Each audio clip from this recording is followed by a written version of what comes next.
13. Judgment on the rich. James chapter 5, verses 1 to 6. Go to now, ye rich men, weep and howl for your miseries that shall come upon you.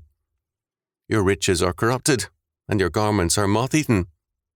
Your gold and silver is cankered, and the rust of them shall be a witness against you, and shall eat your flesh as it were fire. Ye have heaped treasure together for the last days.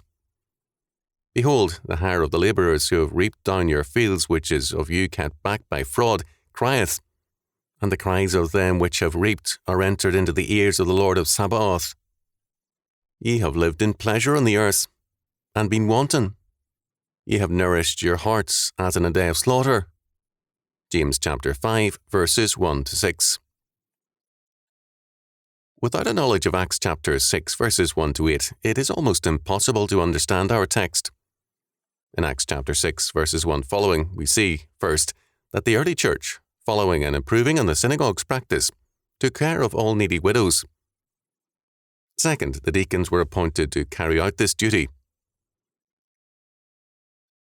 In Greco-Roman practice, rich patrons commonly took care of poor clients in return for praise and adulation from them.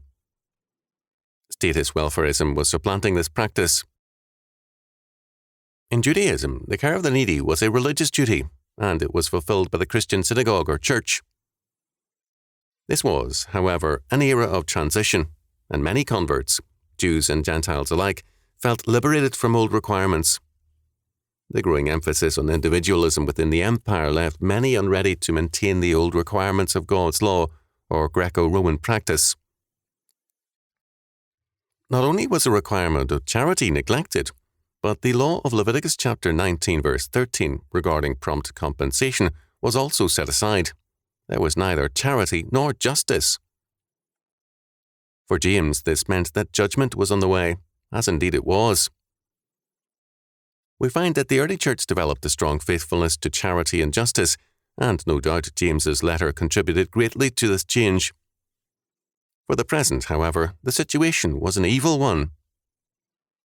James is unsparing.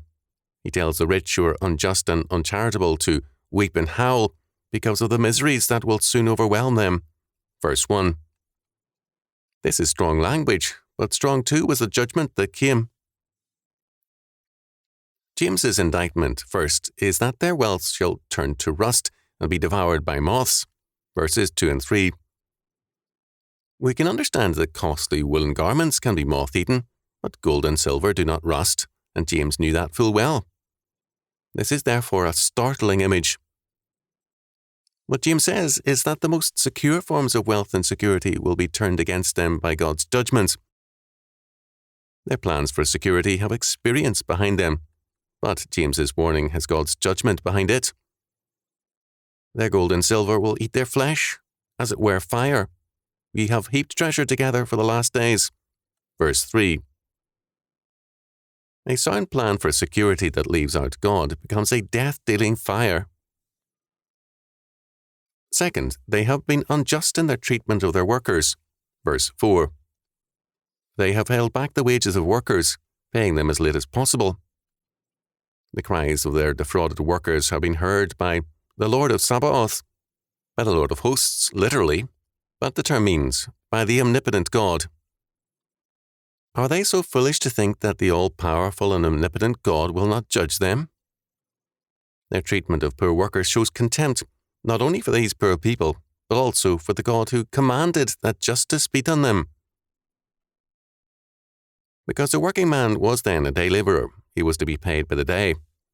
Now men work by the week or month, and they must be paid accordingly. The point of Leviticus chapter 19 verse 13 is that the worker must be paid faithfully as contracted. Then, third, James declares that these rich men have been mindless of their evil and their self-indulgence. They have lived wantonly and in terms of pleasure, as though nothing would ever change. They have been like cattle, which, up to the time of their butchering, eat and are mindless of their coming slaughter. Verse 5. They have condemned and murdered the just man, the man who was in no way resisting them. It was a Hebrew idiom to characterize the exploitation of the poor as a form of murder. It killed their ability to survive, and it reduced them to a position near death. James deals very bluntly with the problem of irresponsible wealth. He does not offer a political solution. It is not the duty of the state to take care of the poor. Had he thought so, he could have appealed to the then current example of Rome and its state welfarism. He sees poverty not as a political problem, but as a moral one. Paul states it as a commandment, that if any would not work, neither shall he eat. 2 Thessalonians chapter 3, verse 10. Those who could not work were to be provided for by the people of God. James thus was attacking those who felt liberated from the law and who disregarded their religious and moral obligation to be members one of another. Ephesians chapter 4, verse 25. Perhaps they assumed that, because the world was changing, so too their regard for and obedience to God's ancient law had changed. Moral relativism in any age is corrosive of law and society. Moral relativism too often seeks to take off what it sees as the rough edges of God's law, but, in doing so, it supplants God's word with man's. Erosion then sets in to destroy the whole of the law. James is thus correct in condemning the arrogance of the rich. They have replaced God's law with their convenience, and the consequence will soon be judgment, unless they repent. Before long, we see Paul collecting funds for the famine in Judea from churches in other countries. Clearly, James's letter had prepared the way for this, because there were no dissenters to this moral obligation to be members one of another. Christian charity grew rapidly to include the care, not only of needy fellow members, but of all needy peoples. Its faithfulness to the extent of God's law was notable. One of the aspects of the early church that commended it to unbelievers was its remarkable concern for and care of people in need, both Christian and non-Christian alike. We need the letter of James once again to revivify the church in this respect. There are already evidences of a renewed emphasis on Christian works of mercy.